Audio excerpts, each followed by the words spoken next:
A historic gathering took place the mainstream media does not want you to see. A coalition of Americans who faced the full force of institutional persecution and emerged stronger. What happened to a man with a spotless record who suddenly found himself behind bars?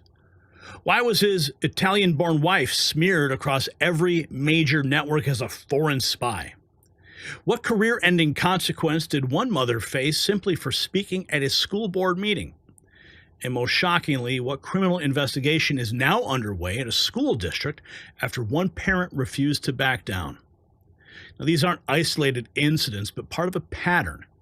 So the burning question, what makes these ordinary citizens so dangerous to the powerful? Hold on tight. And as brave patriots across America ignite a new golden age of awakening against establishment persecution, many are finding themselves in the cold shadow of retaliation. Just as Nicole Georgas brought the heat of accountability to corrupt school officials, this revolutionary portable heater brings targeted warmth wherever patriots gather. While persecuted truth-tellers like George Papadopoulos reignite the torch of liberty after facing the deep state's cold prison cells, this compact powerhouse delivers immediate comfort in any space. In America's refiner's fire of revival, stay warm and energized with this efficient American-engineered solution, now 60% off during their spring clearance at staywarmnow.com. So, Trump's allies are there. Trump's allies and silent parents finally exposed. From George Papadopoulos to Rod Blagojevich, patriots who stood against the corrupt system are telling it all. This is the exclusive that Next News Network was honored to present from the Conservative Caucus organization. Mark Vargas of Newsmax and Illinois Review was the MC. Amazing gathering of patriots. Simona Papadopoulos among them. And if you don't know who she is, her husband, George, a man who never took a parking ticket, forced to serve 12 days in federal prison, silenced with a gag order, while Mueller thought Simona was a troublemaker. She was there and shared her first-hand account from inside the deep state attacks. George Papadopoulos is a name that not only shook history, but it will be forever the symbol of one chapter of American history that should never repeat.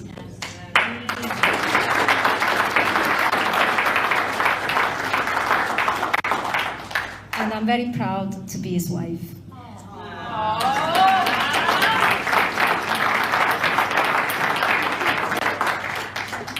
Of course, Mueller didn't think so.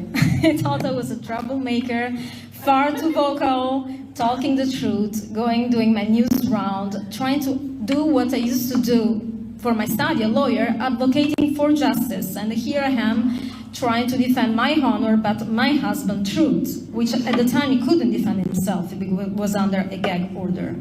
So I prepared the stage for him to tell his truth, but in the meantime, he had to serve a sentence he didn't deserve. Someone who never took a parking ticket had to serve 12 days in prison, federal prison, which is a shame Americans should never forget. George Papadopoulos is a... And Nicole Georgas, she was fired after 12 years from her job for speaking truth at a school board meeting. She details what happened when the trans upfront activist bombarded her workplace with threats.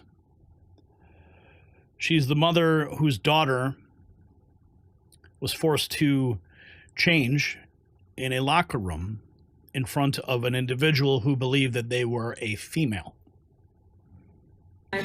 Days after my fiery first meeting, I lost my job after 12 years. Once my boss was supported, I was inundated, my store was inundated with threats from trans up front. They attacked the store that I worked at for over 12 years, leaving terrible, terrible threats, attacking the store, leaving terrible reviews, and that's pretty awful. Days after my... And George Papadopoulos says America was going to hell in a basket after two disturbing wars. He was there detailing his account. I said America just got over two disturbing wars. You have Barack Obama, and if we don't solve this issue, it doesn't matter if it's on the left or the right, this country's going to hell in a basket. Am I right? We needed something different. And that difference was a gentleman coming down some escalators in Trump Tower called Donald Trump, talking about issues that affected our livelihoods, our pocketbooks, and our security. Papadopoulos, George, refused to be shaken down. They wanted him to say things that weren't true to get the person they're after. Let's see. Here's Rod Blagojevich, the former Illinois governor. He was the keynote speaker, who was also persecuted by the same deep state actors that went after Donald Trump. Do what would be wrong. And I want to say to you, George Papadopoulos, I really appreciate the suffering that you went through. Really appreciate the fact that you stood up and didn't do what they wanted you to do, because that's how they operate. They shake people down to have them say things that aren't true so they can get the person that they're after. And in that particular case, he was standing up not just for what was right, refused to do what would be wrong, but you're standing up for the man who's actually going to make America great. So that was a tremendously patriotic thing that you did, George. And I want to say to you, Rod Blagojevich, he could potentially be running for Senate after Dick Durbin has decided he wasn't going to run for his seat again. I was anticipating perhaps a tease last night during the speech. That did not happen. But there were other conversations after the fact. I was definitely asking him, and he was playing very coy with his future plans. But he did expose global persecution of leaders during his speech. running for office. They have a warrant out for this president's arrest, and he's been barred from running for office for 6 years by some high representative unelected by the people there from Germany. So this is a Western civilization problem. And boy, oh boy, are your ancestors rolling over in their graves, George and Dino, the ancient Greeks who created democracy in the golden age of Athens in the 4th century BC. I think I got that right. They have a warrant out for this president. Blagojevich talking about the tactics used against Trump, now finally been exposed. As I recognized all of that, what they were doing to President Trump, as I was doing my time in that faraway place, that valley deep and dark where I was sent and left for dead for 14 years. I recognized all the lies they were doing to Trump because I lived it myself. And it was no surprise to me that some of the very same people that did it to me were involved in doing it to President Trump. And they're very clever how they do it. They come up with these fancy names, you know, Russian collusion, rhymes. It's like they go to these Madison Avenue marketing firms to come up with the slogans. Russian collusion, sale of a Senate seat, big lies. I recognized all of that with Latasha Fields, fighting for American families, saying America is in a refiner's fire, not to destroy us, but to purify us. She brought the house down. Not found because the battle isn't coming. The battle is already here.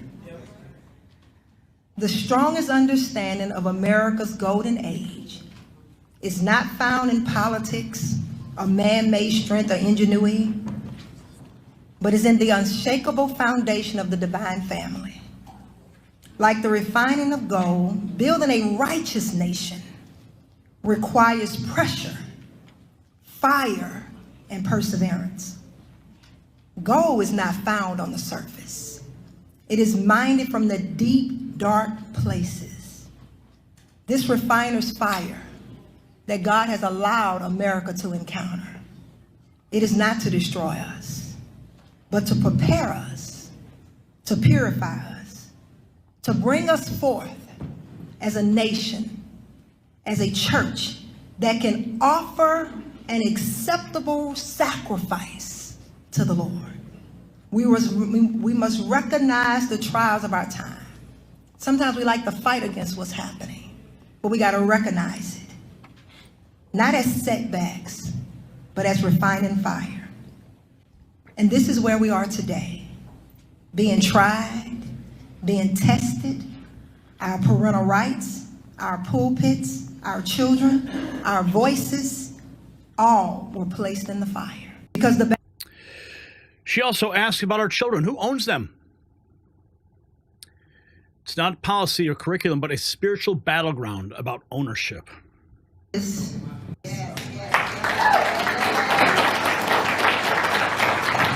where the question is not simply about policy or curriculum, but what we're fighting in this hour is the question about ownership. And the question is, who do our children belong to? That's what we're fighting. Who do our children belong to? This is not a rhetorical question. This is a spiritual battleground. And who do our children belong to? Your children belong to you. Our parental rights is not a political slogan. It's not a political football. It's not to be tossed around. It's a divine mandate. I repeat that. It's a divine mandate. Parents, not the state, I repeat, are the primary spiritual educators of their children. These verses are not written to pastors. They're not written to school boards, but to parents. There is no footnote granting statutory bodies authority to override God's commandment. There has been a historical shift occurring in the United States, from the home and the church to government control. Whereas for centuries, families and churches have shared the educational responsibilities that reinforce faith and virtue and civic responsibility learned at home. In the mid-1800s, Horace Mann championed compulsory public education as a vehicle for shaping good citizens according to state interests. Prayer and scripture were legislated out of government education. Moral relativism and secular humanism replaced the biblical framework that once undergirded learning. But today we go break up this. Nicole Georgas fighting back after being called a liar at a school board. She went to the state capitol. Her story went viral, from Laura Ingraham to J.K. Rowling to General Flynn and even the Next News Network. A liar, they called me. They attacked me. They attacked me at my daughter's school board meeting. And I also got attacked by my local rep. They called my daughter a liar. They called me a liar. And guess what happened? When they go low, I go high. So I went to the state capitol. I was invited by the Illinois Freedom Caucus. And I went to the Illinois Freedom Caucus to set the record straight. I brought my family to basically set the record straight because I'm not afraid of anything. What began as one mother's fight has become a movement. Our story went viral from Sandra Smith to Laura Ingraham to Charlie Kirk to Matt Walsh to Riley Gaines to J.K. Rowling to General Flynn to XX Athletics and to so much more. America First Legal has taken up our case pro bono. And we filed a civil rights complaint. The Department of Justice has gone on to have a criminal referral with our case. It's very, very complicated, so I can't really say that much more. But with now Linda McMahon called me personally to inform me that the Deerfield School District 109 was under investigation for the Title IX civil rights complaint to hear my. Yeah. Simona Papadopoulos smeared as an infamous Russian spy. Listen to this. Russian spy. Well, some of you might know me as the infamous Russian spy. I've been all over Fox News, CNN, MSNBC, ABC News, portrayed as a shady, dangerous spy. I almost, felt flattered at some point to feel so interesting. Actually, I was born and raised in the south of Italy by very Italian parents. I know it might sound less exciting, but that's who I am. Well, yeah, she's not a Russian spy. She's Italian. Here's more from George Papadopoulos about what Donald Trump promised. I'm the man. He said we're in deep trouble. We're in deep trouble. And I'm the man that's going to right the ship. And this is somebody that didn't need the job. We were so used to so many of these politicians coming into power only to enrich themselves, their families, and then to be these high-flying lobbyists afterwards, or the military-industrial complex, big pharma, you name it, they're not there to serve you. He said we're in deep trouble. Rod Blagojevich reveals how prosecutors twisted a political deal. None of it. I'll never stop saying it. I didn't do it. None of it. And he asked if he can come and see me the next day, or at least call me. And I said, of course, call me tomorrow. And then the next day we begin conversations to talk about a political deal, not the selling of a Senate seat, but politics. The greatest political deal maker next to Donald Trump, and that's why he gets things done, was Abraham Lincoln. He was able to free the slaves because he knew politics, and he was able to bring his political skills to make the political deals necessary to get the votes to pass the 13th Amendment that freed millions of African Americans who had been wickedly enslaved. That wouldn't have happened had Lincoln not made political deals. In any event, I thought the whole thing was a big joke after it all came down on me. I thought I'd get justice. I thought the justice system would be fair, notwithstanding the fact that there were weaponized prosecutors that came to my house at 6 o'clock in the morning to arrest me. I'll never stop saying it. And Rod Blagojevich, right after his sentence was commuted, sat right here across from me at this very desk and detailed the entire story. He's actually been in the studio a couple times. Amazing story. So here he talks more about that story, about 8 years in prison and what he learned. I learned those things in prison. I had a lot of time in my hands to catch up on my reading. But I gotta tell you this, and I don't want to really brag too much of myself, although that does come naturally. You can't get far in politics if you don't do that. But the Proverbs teach us, through knowledge, we acquire wisdom. And I had all that time, all those 8 years, not just to read the Proverbs and read the Bible over and over and again and draw so much closer to God and have a better understanding and appreciation of what it is that he would like from us, but also to read all kinds of history books and, of course, the ancient Greeks, and to really appreciate even more than I ever did before how vulnerable freedom is, how fragile freedom is. I learned those things. And I had a chance to talk with Nicole Georgas afterwards, talking about that, asked her about the DOJ criminal investigation, Deerfield School District 109. Listen. As well as Nick Baer, there is a criminal investigation that's happening by the DOJ. We are being represented by America First Legal, Ian Pryor, as well as Nick Berry and Stephen Miller's firm, that's who is representing our daughter right now. What is the status of the DOJ filing? It's a criminal referral. Okay, so who is it pointed at specifically? I'm sorry? Who is the referral pointed at for the criminal action? But Allen B. Shepherd Middle School, Deerfield School District, so District 109. So the entire school district, as well as Allen B. Shepherd Middle School. There is a The conservative caucus at the Drake Hotel assembled American heroes who faced the full force of the corrupt system and survived. Their stories reveal the systematic targeting of those who defend traditional values.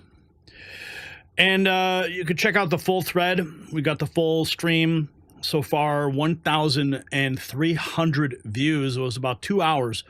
Amazing evening. You need to watch the whole thing. We have it on our YouTube channel here, as well as on X and Rumble too. And I did have another post. Where did it go? It was, let's see. There it is. There we are afterwards. There's me and Angie, Simona, Rod, and George capping off a beautiful night. So these courageous Americans, they've shown us what real resistance looks like. Despite facing the full force of the establishment, from federal prosecutors to school boards to media smear campaigns, they refuse to be silenced. And now they're not just surviving, they are thriving. Simona Papadopoulos is lead interviewer with Tucker Carlson's network. Nicole Georgas has inspired a nationwide movement of parents reclaiming their rights. As one speaker said, the battle isn't coming, the battle's already here. So here's my question to you. Do you believe we're witnessing the early stages of a genuine American Renaissance led by everyday citizens? Or will the establishment's intimidation tactics ultimately suppress this awakening? Tell us in the comments below. And support the Patriots movement. Check out our Next News merch shop for gear that celebrates American resilience and the spirit of freedom. It's linked down below.